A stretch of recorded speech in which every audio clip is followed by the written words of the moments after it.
Welcome to the PAVE Podcast. Join us as we explore innovative biblical strategies and revolutionary tools to empower you to be a catalyst for church growth. Be inspired by church growth practitioners who are expanding God's kingdom in their communities and around the world.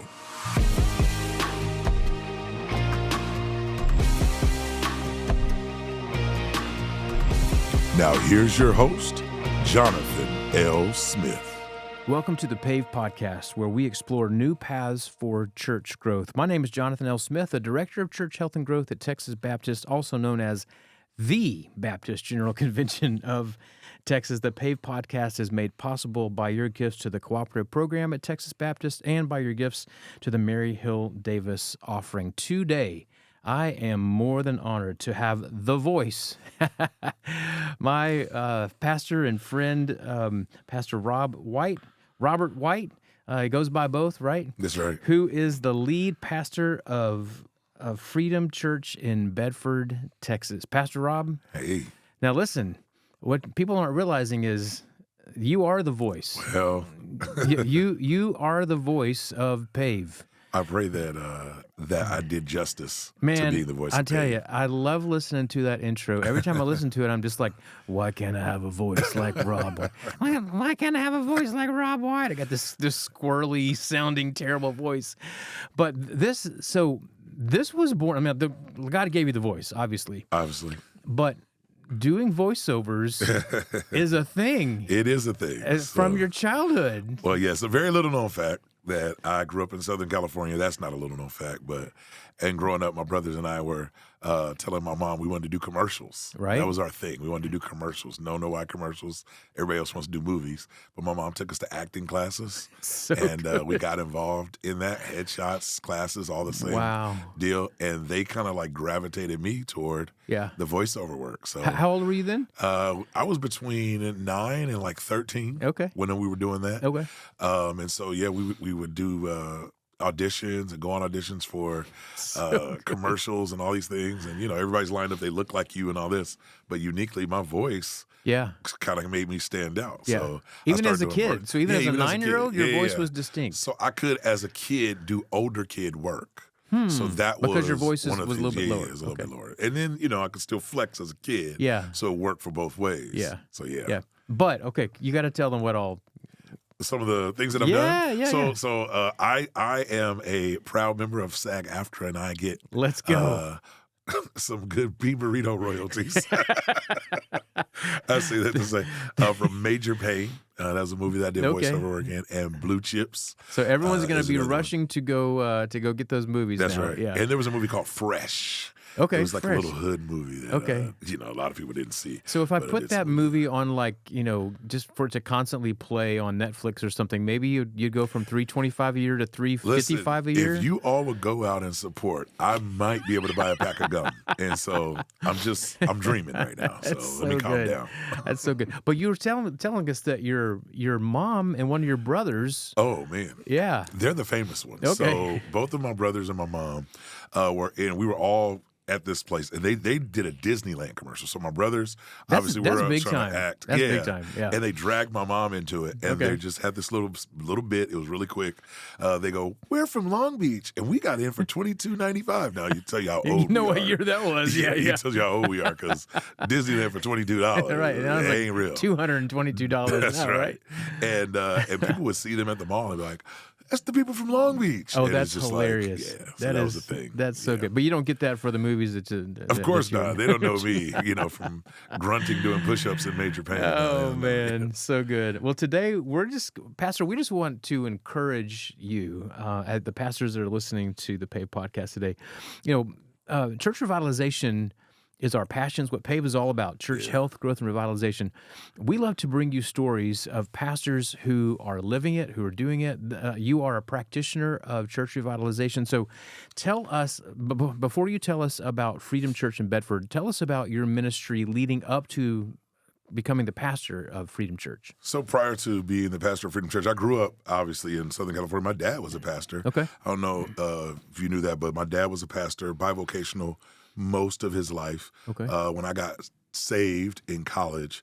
I became his worship leader Yeah. and taught young adults life Yeah. groups or small groups, did all that kind of stuff. Then I moved to Texas, went on staff at Cornerstone Baptist Church Okay. as the youth and young adult pastor. It's Yeah. the very truncated version of that story. Got it. And served there for about 7.5 years as the youth and young adult pastor. Really, really enjoyed that. Yeah. And then in 2013 Okay. is when we planted Freedom, which was Cornerstone North when we first started. Ah, okay. Okay. It was called Cornerstone Church North. It was going to be a extension and a campus of Cornerstone. And then we just decided that, hey, this is God doing a unique work in Northeast Terry County. Yeah. Let's see what God's going to do.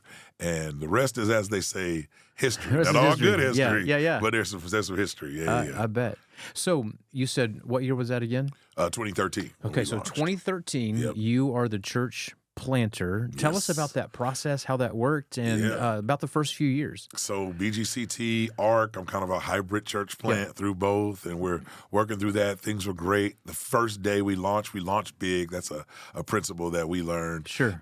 Is launch big. And so we had 213 people Wow. the first day. And I thought, oh man, it's going to be a large, great, I had that attractional model. Yeah. So when we first launched, I did kind of go with the attractional model, if you know what that is. And then we were growing and things were great. That 213 launch day was huge. The next weekend, we had 65 people. Wow. And I was thinking we're going to be the fastest church to close in history. That attrition was horrible. But we stabled out right there. And the church kind of steadily did its thing. We were 65, 75, 85, Yep. about 100. And we leveled out. We moved into our building, which is a semi-permanent facility that we're still in. Okay. And we were at about 135 to 150 Yeah. people. That continued up until about 2020. Okay. All right, so right at 2020, we're Something growing. happened. Something happened. Yeah. Well, we were growing Yeah. right up to that point. That's Yeah. our 7-year mark. Yeah. And we're running about 250-300. So you've surpassed the opening day, right? We've surpassed opening day. We finally Yeah. got back up there. And all of a sudden, this little thing happens. This virus. In March of 2020. Yeah. We will not say the name. You're right. But it happened, and we go online, which was crazy. Crazy story is in January of 2020, we weren't doing an excellent job of being online. And so I was trying to shut it down. I was like, shut it all down. We're not good at it. I don't like the way it sounds. I don't like the way it looks. We don't have good camera operators, all this stuff. And our team's like, they bring me this testimony of Okay. a guy who's an invalid. He can't get out of bed Wow. in California, who's saying, I watch this church every Sunday. Now, I didn't know this guy was watching. My team brings his testimony. They said, Pastor, you want to shut it down? There's a guy who said he can't leave his home, and he watches us every week. Are you sure you want to shut it down? No lie, Jonathan. This guy's name was Fred Blaylock. He grew up in the church that I grew up in Long Beach. Wow. I knew Fred. Okay. He started watching our church, and he was sick and couldn't get out of bed. They bring me somebody I know who's saying, I watch y'all every week. Y'all are my only church, and gave me compassion in January of 2020 to not shut down our January live of 2020. stream. Yeah. So think about what You're that sounds like. 6 weeks away. I'm right? 6 weeks away. And Yeah. so they're convincing me to keep it up. This was nothing but God. Because Wow. when the pandemic hits, obviously everybody's going on. Yeah, And yeah. that's where everything turns for us. Yeah, so we're going to come back to that in just a minute, but tell us a little bit more about the launching period, about because the church is a multi-ethnic church. Yeah. We'll talk in a few minutes about how much it's grown, but tell us about those first 3 or 4 years, how you navigated the desire to be a multi-ethnic church, Yeah. and how the Lord used all that desire of your heart. Yeah, so for us, we just felt like, I know there's black church, there's white church, there's Hispanic church, and I tell people all the time, like, if you want to look at the ethnicity of the senior pastor, you can call us a black-led church, but don't call us a black church. Not in the sense that we're ashamed Sure. of the black church Of course. tradition Yeah. or anything of that nature. We love it, and there are expressions Yeah. of our church that are definitely Sure. holds from the black church tradition, Right. but we're in a neighborhood in HEB where there is the most diverse school district. No, explain that because we got a We got wide other people HEB. outside. Yeah. That's right. This Yeah. podcast goes everywhere. So HEB is the Hearst Euless Bedford school district, which Yep. is in Tarrant County, Northeast Tarrant County Yeah. in Texas. It's one of the most diverse school districts in all of the country. Okay. We've got, I think, over 700 languages spoken My goodness. in the HEB ISD. And so for us to say that we're going to be a black church. Yeah. Now, we're going to draw and attract Sure. African Americans. Sure. But for us to just say we're going to be a black church, we would literally be saying we're not here to reach this community. Yeah, yeah. And so intentionally, we set out to reach that community and to do what we could to minister to as many people as we could. Now, navigating that was a little difficult. Yeah. Because there are different traditions, different expectations, different cultures, different ways of doing things. So our church is non-traditional in the sense of African American church, right? Which was different for some people who were coming to our church who thought we'd be a traditional African American church. When you meld all those different people groups together, though, man, God does something really unique. Absolutely. And it's going to look exactly like what it's going to be like in glory, right? Exactly. But you create a new culture. Yes. So tell us about that new culture, and then we'll jump into kind of post-COVID. Yeah. So the culture for us became a culture really of worship. And this is before the pandemic, so I can tell you what it was. It was a culture of worship. The preaching there was a big emphasis on preaching in our church prior to. With the culture of groups, we have small groups. We call them life groups, living in freedom every day. We've got these life groups that people are joining into, and this is where the actual melting comes in of people learning each other. And I think this is where the people said, hey, I can be friends with this person that is not like me or who doesn't have the same background that I have. That's where the doing life together started to happen, right? Sunday morning, we all agreed, like, the worship is good. It's like this mix of a little bit of everything. Different traditions, yeah. And then the preaching is biblical. So I think when you have biblical preaching, there's usually a foundation that people can agree on if they're believers, or even if they're lost, this is all they know. Yeah. So I think biblical preaching just kind of gives a common ground and foundation for people. So the worship, the life groups was the thing that was melting everybody together and giving them relationship. And if you haven't heard Pastor Robert White preach, that's something that you definitely need to do. You just be quiet. I'll tell him. No, I'll tell him. Listen, he is a fantastic preacher. We've been honored to preach together a few different times at a few different events across the state of Texas, and Pastor Rob always brings a biblically based, relevant, funny, just a great. You're such a great communicator. I think sometimes people think I'm trying to tell too many jokes, so I've had to. Nah. You know what? Jesus told all kind of stories. It is all good. So this pandemic breaks, and the trajectory of the church was instantly different. Oh, definitely. Tell us more about that. So the church is growing. We're moving in a direction. I mentioned we were like an attractional model at the time, and I don't think that's all bad. No, I don't think that's all bad. I think we need to reach people for the gospel. Can I pause there for a second? So Jesus had both an attractional and a missional model. That's right. Let's just dialogue for a second. How was Jesus' ministry attractional? Right. I mean, I think that when you see children running to Jesus, there was something about him that was fun. Yeah. There was something about him that made people want to smile. His mission, his attractional model is also seen, in my opinion, in that he would reach those who are marginalized and those who weren't touched. So people are thinking, like, I can't fit in anywhere else. This is where I want to be. And the miracles were meant to be attractional, right? The Old Testament teaches us that we should be looking for one who has supernatural power to bring healing. So one of my favorite stories is the story of the woman with the issue of blood, right? And so she touches him, and he says, "Who touched me?" And the disciples are like, "What do you mean, who touched you? You are surrounded." And then the opening day of the church, it's a crowd. Yeah, it's a crowd. Right? It's a crowd. That's if 3,000 men responded in faith, would we assume that 3,000 women did? Did 3,000 children respond in faith? Right. And so the attractional model is a worthy model as long as it's tempered with the Lord's final words on earth, right? Right. So it's both attractional and missional. That wasn't part of the plan for today, but that's good. But there we go. That's good. And that's where we were prior to the pandemic. The pandemic hits, and it shakes our church up because we're a body of believers who are coming together. We're enjoying our Sunday morning worship experiences and our life groups. I told you about that. Yeah. So our gatherings are the heart of who we are. Yeah. And when those gatherings go away, we're trying to convince people. I don't know, every pastor out there, you know what I'm talking about. Yeah, they do. That we were trying to convince people, like, God is showing up in your living room. Yeah. The same way these shows. And we know that the omnipresence of God, that is true. It is true. But there is something about the church being the church together that is different. What was so tough was, on the one hand, we were trying to convince people for anywhere from 6 weeks to 6 months, depending on the church. That's right. That, hey, the Lord is omnipresent, and he is with you. And then afterwards, we're like, but come back to church. He's here. That's right.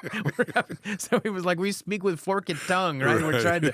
So exactly. Go ahead. So that's where we were, and so the online that I wanted to kill, actually was a huge success. So good in the beginning part of the pandemic for us. I mean, we saw some record numbers, some sermons went viral, some things were happening.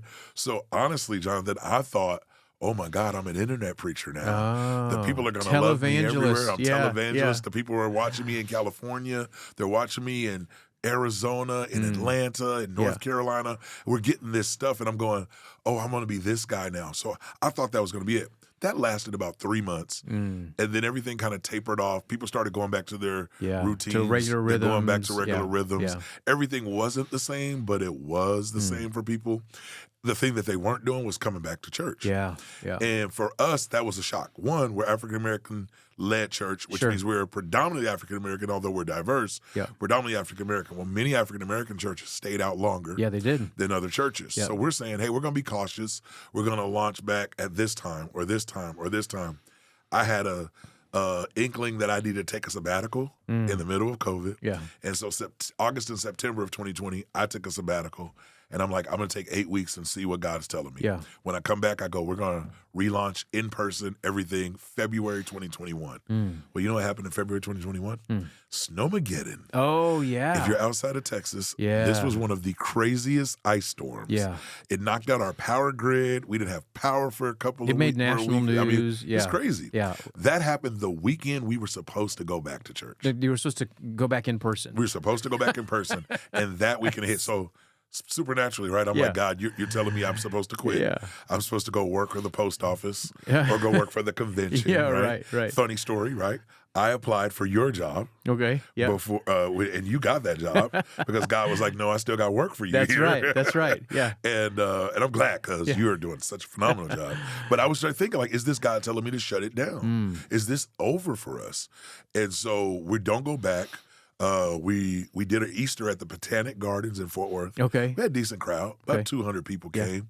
So I'm thinking, okay, this will be cool. So then we negotiate with Westhurst Elementary to go back into the church. I mean, to go set up and tear down. Because, what I failed to mention is in that snowstorm, our church floods. A lot of churches, if you're listening outside of the state, I'd go to churches all the time now, and I'll go, oh, new flooring, Snowmageddon. They're like, Snowmageddon, that's what did it. Right. When you see our pictures, there's that remodel, and everybody's like, oh, this is nice. This is a changeover. And it was like, yep, that's that insurance rebranding. Exactly. Insurance rebranding. It's so good. So we... Thank you, State Farm. Right. It was Farmers, and they dropped us after.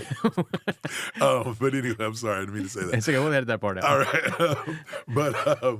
So we come back to church at Westhurst Elementary. So we're set up and tear down all over again, like we're planning from the beginning, and we've got 30 people. Right. And we're thinking like, oh, okay, well, they're all watching online. So we're looking for the 250, 300 views online, and it's like 30 views online. And so now we're like... And I had some members who got transferred from their job that moved to California. They're faithfully watching us. So when I start calculating like my grandma and these people, it's like we got 30 people and some friends watching. Wow. That was tough. Oh, it's really tough. That was emotionally tough. Yeah. Maybe even spiritually tough. That's tough. And so we realized that we're a 7-8-year-old church that's actually dying. We're a 7 or 8 year old church that's thanks world pandemic, right? Right. We don't know what to do. And so I'm sitting there thinking, well, we can start like we're fresh and doing this all over again, but you can't erase the history of what we've done and who we are and the bills that we have, right? Because we're going back into this building that was set up for 300 people and the budget for 300 people, salary set up for 300. All of that stuff's happening. And we're like, man, this is going to close us if we don't have something to change. So for a lot of churches, COVID was an odd blessing. I want to be careful and say we recognize a lot of people died and people were sick. But for institutionalized churches, it gave them a chance to reset. Churches that, are legacy churches, 25 years old or even 50 or even a church I'm working with that's more than 150 years old, give them a chance to reset. But when you're 7 years old, right? Tell me about it. You're not even really a church teenager yet. We haven't hit a decade. Yeah, and all of a sudden, it's like, what do we do? What's happening? And that was a scary thing because I think when you're thinking about like a 30, 40, 50-year-old church, legacy churches, and then something like COVID shakes them up. For us, we thought we were like this church in our community that was, hey, if anything, when those churches are kind of fading away and their younger people are saying, well, where am I going to go? They were going to come to us, and nobody came back. And I think it was there was a lack of strength at the foundation of our church Yeah. and our model. It's not that we didn't desire discipleship. It's not that we didn't desire to do mission. It's not that we didn't have a vision statement or a mission statement. I just think it just got so much about the gatherings and what we were doing when, hey, y'all got life groups, go ahead and do that. As long as you're having a good time and you have your affinities and things like that are happening, we're connecting over here. We're known in the community. We even served and did some unique things. But there was no strength at the base to say this church exists for more than just us to come and gather. Wow. And I think that was not something that if you'd have pinned me in the corner and asked me if that's what our church was about, I would have said, no, we're about the Great Commission. We're reaching people, we baptize, we do all this. But then it was like, no, at the core, it existed for us. And we really liked it. It was really fun. We enjoyed it, but it was a church for us. And when the people found something else to do, they left us. Wow. And so that's where we found ourselves. The pandemic was a shaker for everybody, and every church has a different experience. And pastors that are listening, you know, some of you are still really trying to recover from the well, we use the word COVID for the first time. You're still trying to recover from it. So that's about the time that our director of African American ministries at the time, now as the director of evangelism at Texas Baptist, Oza Jones, said, "You got to meet Rob White." And he said something quite prophetic. We'll get into that part in a minute. He said, you know, this is a guy who's going to lead a large church someday, but his church is 7 years old and he's dying. We were launching PAVE then, which if you're new to the PAVE podcast, that is the Texas Baptist statewide church health growth and revitalization strategy. And so I was like, church is 7 years old. And the pastor, when we first had a conversation on the phone, you're like, we need to be revitalized. Right. And so we launched the first cohort. Thanks for being our guinea pig, part of like 24, 25 guys that were guinea pigs to kind of get it started. And the Lord used that in a couple of different ways. Let's talk about that a little bit, about one particular thing that we plan to talk about in PAVE, and then I want you to talk about what the church is like now. So can I go back to that? Yeah, sure. When you said that, I was willing to say we need to be revitalized. One of the things that I never wanted to be was in denial. And I think one of the things that happens with churches is we are doing something that's not working, and then we're willing to like die on this hill, and we're going to take a lot of people with us. And I think as a pastor, one of my biggest things was, hey, it's not working. It's okay to ask for help. And I felt like when we met, it was God saying, hey, this is your avenue to ask for help. And I got some really good friends who are leading some really good churches, and I was getting advice from them and things of that nature. But again, that's me looking at what God is doing there and then saying, okay, if we can just do that, it'll work for us. If we can do that. And that wasn't what we needed. We needed strategy. Not something to copy, not something to mimic or imitate that didn't really have substance. I needed a strategy that said, hey, this is going to build something unique for us to have a foothold in this community and get the gospel out. And that's where the PAVE strategy And I remember the conversation. I remember you saying something along these lines that you said, you know, I really thought, I've got these other friends around me who are church planters. Church plants are supposed to grow faster. That is totally true. Like if you're a church planter, new things, a principle is, even a biblical principle is new things grow faster. It's harder to have to get in there and do the hard work of dismantling and all that kind of stuff. But you said something like, these other guys, like I don't know what I'm quote unquote doing wrong. The reality was you weren't doing anything wrong. God was just growing you and growing and preparing. So you step into PAVE, but there's one particular thing we teach in PAVE that was helpful. So let me say this. There are a lot of things in PAVE, Pastor. If you get into PAVE, like everything is phenomenal. The thing that transformed our church was the 7 interviews tool. The 7 interviews The 7 interviews tool, for people who don't know, is just Jonathan encourages us to go out and do 7 interviews. And he gives suggestions on those 7 interviews in the community. Face-to-face interviews. Face-to-face interviews, not just, just sending out emails or anything. No, getting in your community, firmly talking to people. So we talked to city hall people. We talked to the mayor, police chief. We actually did, I never told you this, we did a donuts thing with the police. We bought donuts for them. Like that one, it was just kind of cool. We had fun talking to them. And it materialized the way the next thing I'll talk about. But we talked to the superintendent of schools, and then we talked specifically to the principal and the counselor of the school that is directly around the corner from our church. Right. So let me give you just a little bit of context, Yeah. and we'll go on. So there's two questions, Pastor, that we instruct people to ask Yeah. of community, civic leaders, you named, teachers and school administrators and police officers, EMT, firefighters. Look, tip of the spear, I think, is to talk to a pediatrician or a Yeah. family doctor. So here's the two questions, and we'll go on. Question number one: what hidden issues exist in our community? From your unique perspective as a firefighter, from your Yep. unique perspective as a EMT, as a physician, what hidden issues, what hidden problems exist that you see that the rest of the community would not, that we're blind to it? Either we just don't see it or we don't want to see it, is where most churches are. Yeah. The second question is real simple. What could we do about What it? could we How do about so it? so pick up from there. Right there. And the hidden piece is so important. Yeah. Because when we're talking to the school district and we meet with that counselor and that principal, had we said issues, that school is one that the kids are food insecure. Yeah. And so they could have told us about the food Food problem. deserts, all the that food stuff. desert. Yeah. And they could have said, hey, bring us canned goods, but everybody was doing that. Yeah, sure. They could have said, hey, you can contribute to our closed pantry closet Right. or help this organization down Yep. the road that's doing this. But we said the hidden issue, and they said to us immediately, everybody's thinking about the kids, but these teachers are the ones who are dealing with these kids with these issues,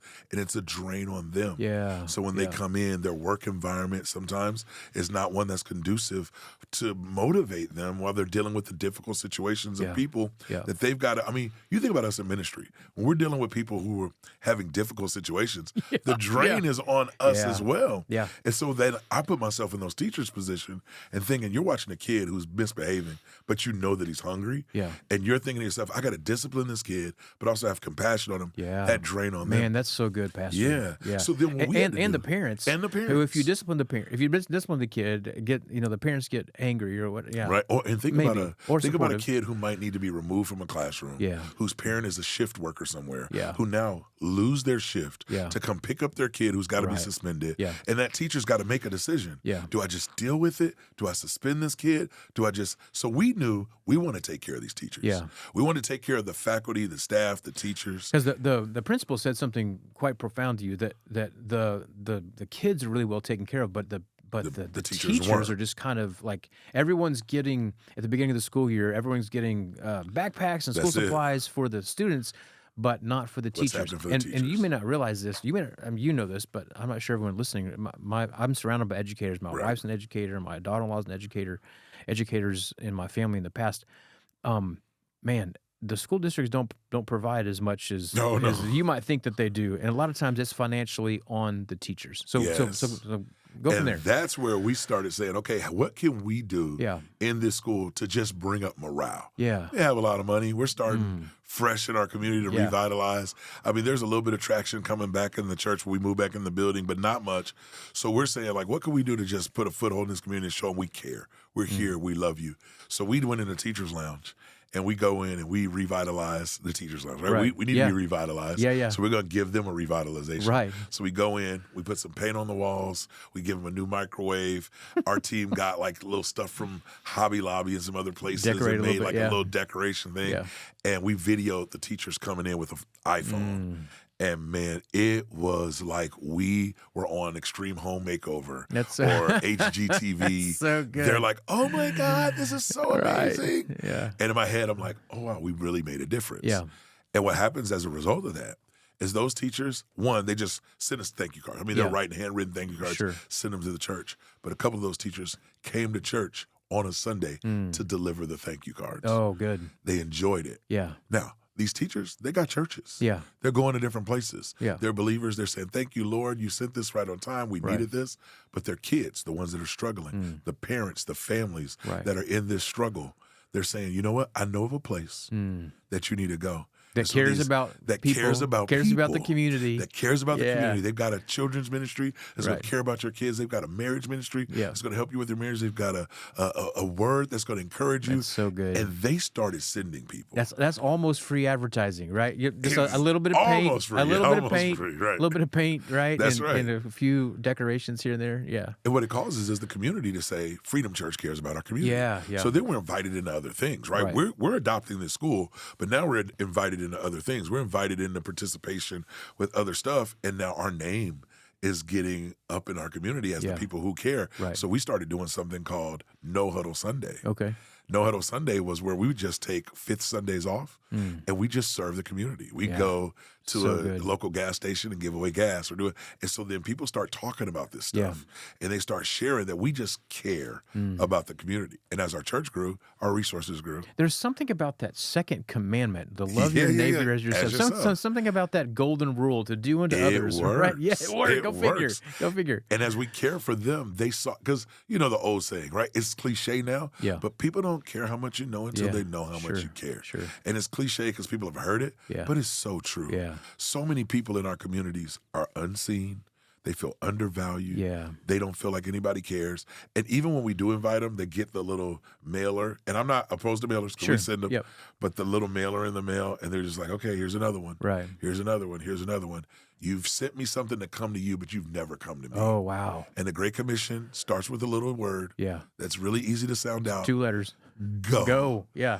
Right? And Yeah. he says go. And when we go, we'd be surprised how many people have been waiting. Yeah. Oh, The people yeah. who've been waiting on the other side of the go, Yeah. and we're sitting there waiting on them. Now we've got this standoff. The community's waiting on us. We're waiting on the community. Nobody comes to our church. Yeah. No, you should be going. There you Stop go. worrying about who comes to your church and ask yourself, where have you gone? Man, that lately? was worth the price of admission. That last 90 seconds. That's so good. That was pastor. That was That was the pastor, right, preacher. right. We The- stopped the interviewing him. preacher's coming up. So, but we're going to talk about the growth in a minute. But you've continued that ministry Yes. with the school and even other schools. Oh, yeah. But tell us about something you were telling me beforehand. It happened recently with So we got some cool stuff that we've done with the school. Yeah, you want to yeah, hear about that? yeah. Okay, so last year we did the Teachers Lounge, and then what we started doing was on Teacher Appreciation Week.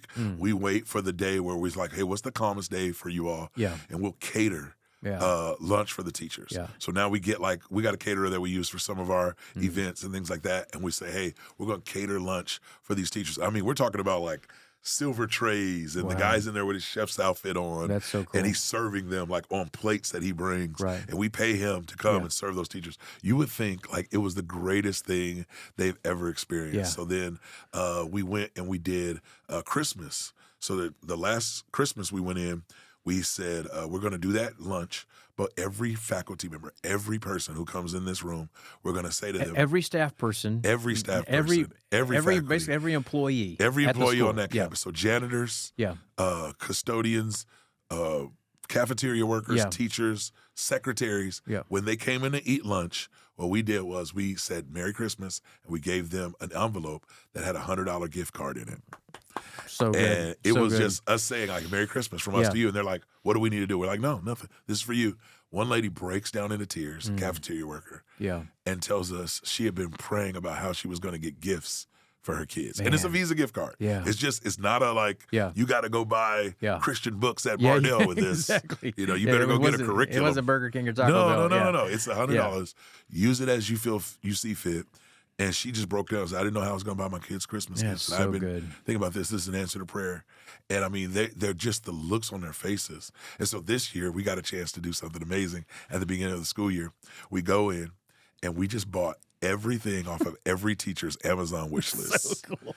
We were just like, look, as God's blessing us, we're just going to Yeah. do more extravagant Yeah. blessings of this Yeah. particular school that we've Yeah. adopted. And they have just like learned to expect some crazy gift of Yeah. love from Yeah. us at least 2 or 3 times a year. And we bought every gift off their Amazon wish list. We're walking in the classrooms on like the first week of school, Right. bringing in like carts of like boxes. And they're like, what is this? We're like, this is everything on your wish list. Oh man. Here you go. And the kids are like, thank you, Freedom Church. Yeah. So it's awesome. That's such low-hanging fruit. Yes. Right now, Freedom Church has done a fantastic job of taking the 7 interviews report and taking that one principle and running with it. Yeah. But Pastor, that is low-hanging fruit in your community. I can Absolutely. promise you, there are students who need help. There are schools who need help. There are teachers who Yes. need help. So I'm assuming you got a lot of teachers and educators there who. We got teachers, who come to educators, your people, church. and we had to expand it because we've got teachers in other districts that Sure. are in our church. Yeah. That at some point, they're faithful to our church. So we started Yeah. saying like, hey, we'll do little projects here. We do service projects. Yeah. So we had one teacher. She's a principal. We sent a bunch of men out there. Their hedges were overgrown. Yeah. And other Right. things like that. Now they're not the same level of adoption Sure. as the one that's in our community because we're gonna minister to our community. But we're doing things like that in every little place and pocket that we can. Yeah. So, yeah. So it's funny how you were talking earlier and even a touch negatively maybe about attractional. And I was wait. There's, but then we're like missional. Man, now you're firing on both cylinders. And now we're on both cylinders. Yeah. Now we've learned the balance between, when people come, we say excellence eliminates distractions. So we have that attractional piece that our experiences are going to be excellent. They're going to be, put together in a way where we draw people, and we're going to reach people. We're going to do the marketing and all that stuff. But man, the mission now is driven, and people are looking forward to being a part of these things that we're doing. So that's a principle we teach in PAVE all the time is that if you'll just live the mission will take care of the revitalization. Yes. Living the mission will take care of it. So tell them this work is wild. What has happened. So again, just one, other principles in PAVE, cohorts, coaching, all that stuff is helpful. Pulled that one principle, kind of got going in a new direction. But now, baptism stories was a big one too. Yeah, sure. So we told stories of people who were being baptized. Yeah. Now, here's the thing that's so good about baptism stories that we had to stop doing it. Yeah. We started baptizing too many people to tell everybody stories. So then you just pick one from time to time. Yeah. Right. Yeah. So we had to start picking one. Yeah. But what happened was we got back in our building. I told you it was 30 people at the elementary school. We got back in our building. We started going like 85, 95. We got to about 122 and kind of stalled out. That's when we started doing PAVE principles, 7 questions, working with the school, doing that. From August 22 to now, we've gone from 125 in average attendance to December of this past year that we just came out of. We averaged 1,017 people during the month of December. December of 2024. Yeah, you averaged 1,017 people. Yeah. And so God's been doing something crazy. We're at 3 services in the space that we're in now. We're getting ready to go to 4. And we'll see how God's moving. So I want you to react to this statement. Okay. Every pastor wants his church to grow. Until it does. Until it does. So you feel the back pedal a little bit? Absolutely. Because there are certain things that I long for from those simple days of 100 people. Yeah. And I think sometimes we do pray for growth, which I love what God is doing. Yeah. But we pray for growth without realizing, hey, there's no number where this thing gets easier. Yeah. Yeah. And there are problems that happen on this level that weren't even fathomed on that level. Yeah. So they're good problems, but they're problems nonetheless. So tell us about the spirit of the church now. This revitalized church, still growing church. But tell us about the spirit of the church and what the church is like. Yeah, I think, you know what? It's funny because of how we started this revitalization. Yeah. I think I continually stay in a church revitalization mode. Pastor, say that, slow that down. Yeah. Explain that a little bit more. That is a huge idea. So I have, because of the way that we started on this second wave, in revitalization, I have continued to stay in a revitalization mode. Yeah. So for me, I'm not settling into this is our church, these are our traditions, this is what we do, this is what's going on. Hey, we've got a good handle on this thing now. No, now I'm like, okay, God, what are you doing? How can I see what need needs to be met now? Right. There are certain things that we started doing, even besides the school, when we asked the 7 interviews. Yeah. Like we were part of doing some things in our community that we were like, hey, this just isn't working well.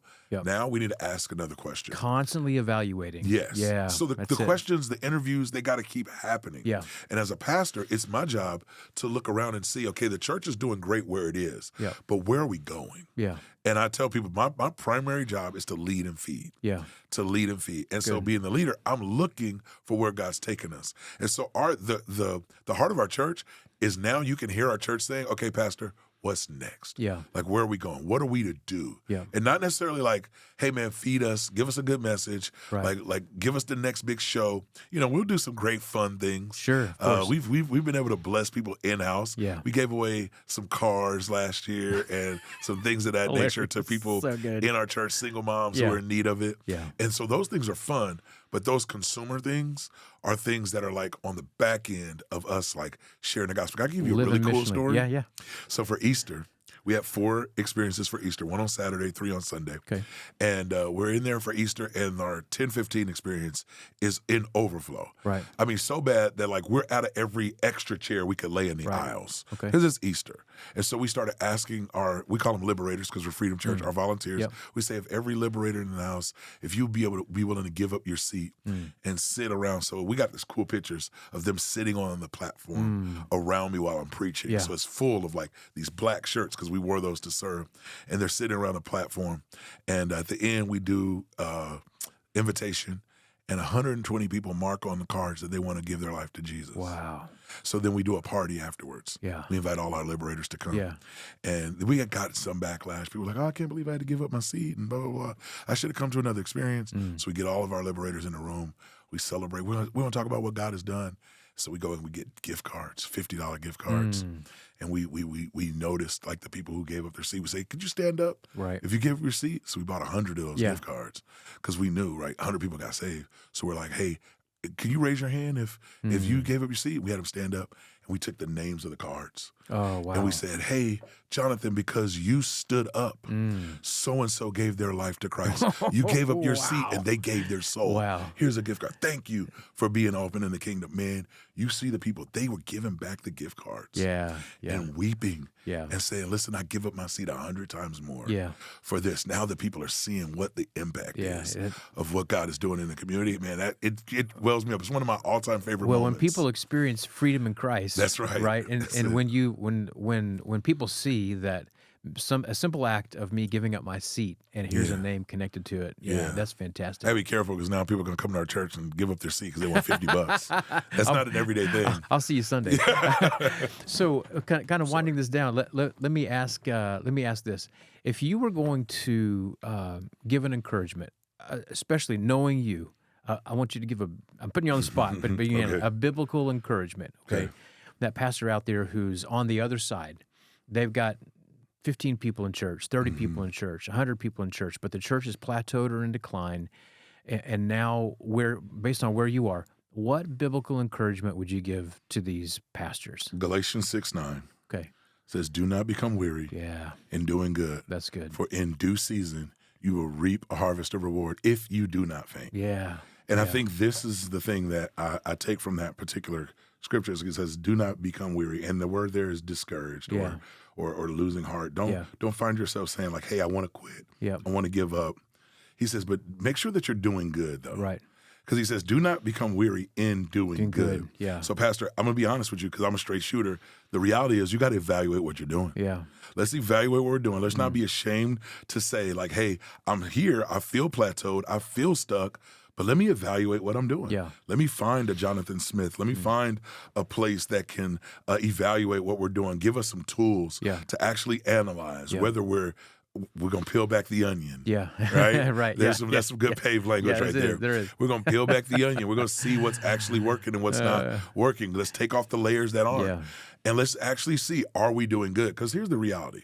Sometimes we're discouraged, but we're not doing good. And so the Bible gives us specific instruction. Do not become weary in doing good. Now, I'm Yeah. not saying that being a pastor is not good work. I'm just saying sometimes we can be caught up Yeah. in the work we want to do, but it's not the good work God's called us to do. The scripture says also to wait for the right season. That's it. Wait for That's the season. And it may not, you had to wait for your season. That's it. And timing is so important. Yeah, yeah. And so do not become weary in doing good. And that's the next part of that Yeah. verse. For in due season. Yeah.